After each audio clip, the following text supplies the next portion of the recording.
다양한 분야의 이슈를 과학 기자의 시각으로 들여다보는 사이언스 취재파의 시간입니다. 네, 오늘은 최소라 기자와 함께합니다. 네, 어서 오세요. 안녕하세요. 네, 어서 오십시오. 자, 오늘은 어떤 소식 준비하셨나요? 네, 누리호 2차 발사가 이제 일주일도 안 남았습니다.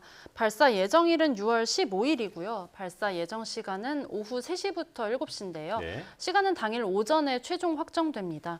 현재 누리호는 어떤 상태인지 그리고 당일의 발사는 어떻게 전개될지 미리 보는 시간을 준비했습니다. 네, 발사가 진짜 얼마 남지 않았습니다. 현재는 누리호 어떤 상태입니까? 네, 누리호는 최종 조립을 완료한 상태인데요. 앞서 지난달에 1단과 2단을 결합했고 이달 초에 3단과 위성 그리고 페어링을 조립했는데요.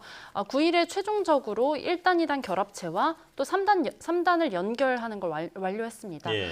누리호 기체를 점검하기 위해서 외부로 열어놨었던 점검 창도 모두 막았습니다. 네. 자, 이제 준비 과정에서 큰 문제가 없다면 발사 예정일인 그 15일에 그대로 발사를 하는 거죠? 네, 일단은 그렇습니다.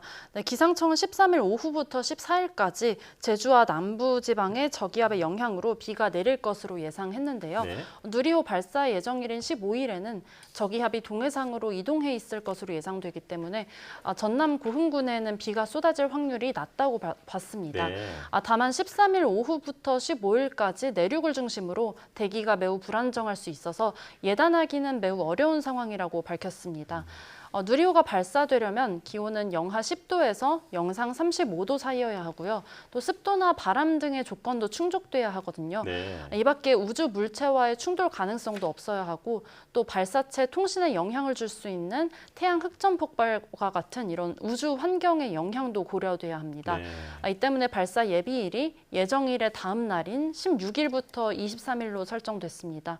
앞서 1차 발사 때에는요, 발사 시간을 4시로 결정했다가 발사대 쪽 밸브에 문제가 생겨서 발사가 1시간 정도 연기된 바 있습니다. 네, 누리호가 예정대로 이제 발사가 된다면 발사 직전에는 어떤 것들이 이루어질까요? 네, 누리호는 발사 하루 전날인 14일에 조립동에서 발사대로 수평 상태로 이동됩니다. 예. 그리고 수직으로 세워져서 발사 패드에 고정이 되고요. 또 그리고 발사 당일에는 종합 점검을 하고 또 발사 약 4시간 전부터 탱크가 냉각되고 또 연료인 케로신과 산화제인 액체산소 주입이 시작됩니다. 연료와 산화제가 주입되면은 모든 발사 준비는 완료된 겁니다. 네. 발사 예정 시간까지 모든 기기가 정상 상태를 유지하고 또 기상 상태와 주변 환경 등이 이상이 없다면 발사 10분 전부터 발사 자동 운용이 시작됩니다. 예. 발사 자동 운용은 1단과 2단의 발사 관제 시스템에 의해서 자동적으로 이루어지는 준비 작업입니다.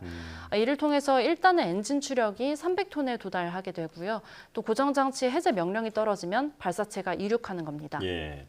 자, 그런데 이제 발사하고 나서부터가 정말 긴장되는 순간의 연속일 텐데 이 발사체 분리 같은 여러 과정을 거치게 되죠? 네, 그렇습니다.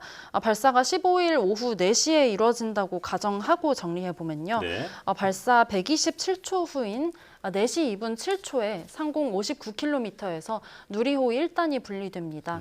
4시 3분 53초에는 고도 191km에서 페어링이 분리되고요. 네. 또 4시 4분 34초에는 2단이 분리됩니다. 1단과 페어링 그리고 2단은 태평양 해상에 떨어지게 됩니다. 그리고 4시 14분 57초에는 700km에서 2차 발사의 핵심이죠. 위성이 분리돼서 궤도에 들어가게 됩니다. 그리고 16분 7초에 더미 위성이 분리가 되는 겁니다. 예. 이렇게 성능 검증 위성과 위성 모사체가 목표 궤도에서 분리가 됐는지 여부에 대한 데이터도 지상에 실시간으로 전송이 되는데요. 네. 연구진들이 이 데이터를 해석하는데 30분 정도가 소요될 것으로 보여서 4시 45분이 지나면은 이 데이터를 확인할 수 있을 것으로 예상됩니다. 네, 위성이 성공적으로 궤도에 투입이 된다면 지구와 신호를 계속해서 주고받게 되죠. 교신 일정은 어떻게 되나요? 네, 누리호가 지상국과 처음으로 교신하는 거는 발사 이후에 42분 23초가 지난 뒤입니다. 남극의 세종기지와 최초로 교신하고요. 또 대전 항우연 지상국과는 발사 1시간 40분 6초 뒤에 첫 교신을 합니다. 이후에 남극 세종기지와는 총 4차례, 그리고 대전 항우연 지상국과는 총 5차례 교신하게 됩니다. 예. 지상에서는 이런 교신을 통해서 위성의 연료가 충분한지, 배터리는 또 얼마나 남았는지 등에 대한 신호를 받게 될 예정입니다. 예정대로 발사가 된다면 이제 15일 오후 4시 45분쯤에는 성공 여부를 확인할 수 있겠군요. 네. 자, 그런데 지난 1차 발사 때는 그 전의 과정은 다 잘 됐지만 마지막에 위성 모사체를 궤도에 올리는 데는 실패를 했습니다. 자, 이번 2차 발사에서는 완전히 성공을 거두려면 어떤 점들을 충족해야 할까요? 네, 누리호 2차 발사의 성공 기준은 두 가지로 크게 볼 수 있는데요. 누리호가 700km 고도에 오르고 또 초속 7.5km 속도에서 위성을 놔주는 겁니다. 네. 지난 1차 발사 때에는 목표 고도에는 도달했는데 목표 속도에는 미치지 못한 바 있죠. 당시에는 발사 1시간 정도가 지난 오후 6시 17분쯤에 나로 우주센터를 찾은 문재인 전 대통령의 발표에서 누리호의 최종 임무 수행이 실패했다는 점을 확인했는데요. 이번 2차 발사 때는 이종우 과기정통부 장관이 성공 여부를 발표할 예정입니다. 네. 발표 시점은 오후 5시 30분쯤으로 예상이 되는데요. 당일 상황에 따라서 더 당겨질 수도 있고요. 늦춰질 수도 있습니다. 네, 정말 꼭 성공을 좀 했으면 좋겠습니다. 이번 발사 때는 이 실제 위성이 실리는 만큼 발사가 성공한 이후에도 지켜봐야 될 좀 시점들이 있다고요? 네, 그렇습니다. 이번 2차 발사의 핵심이 1차 발사 때와는 달리 실제 위성을 궤도에 투입하는 거잖아요. 네. 그래서 여러 차례 전해드린 것처럼 성능 검증 위성과 함께 4개의 큐브 위성이 실리는 겁니다. 상공 700km에 투입되는 성능 검증 위성과 큐브 위성은 지구 궤도를 돌다가 순차적으로 분리될 텐데요. 6월 23일쯤에 조선대가 만든 큐브 위성이, 그리고 25일에는 카이스트, 27일에는 서울대, 29일에는 연세대가 만든 큐브 위성이 사출됩니다. 네. 위성 안정화를 위해서 이틀 정도의 충분한 시간을 두고 사출이 되는 겁니다.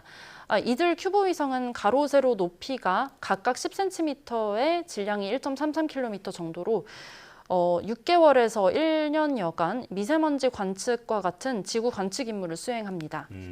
한 번에 사출하는 게 아니라 이제 시차를 두고 하나씩 궤도에 올려놓는 거군요. 자, 이번에는 조금의 아쉬움도 남기지 말고 꼭 2차 발사 성공했으면 좋겠습니다. 자, 사이언스 취재파의 최소라 기자 함께했습니다. 고맙습니다. 감사합니다.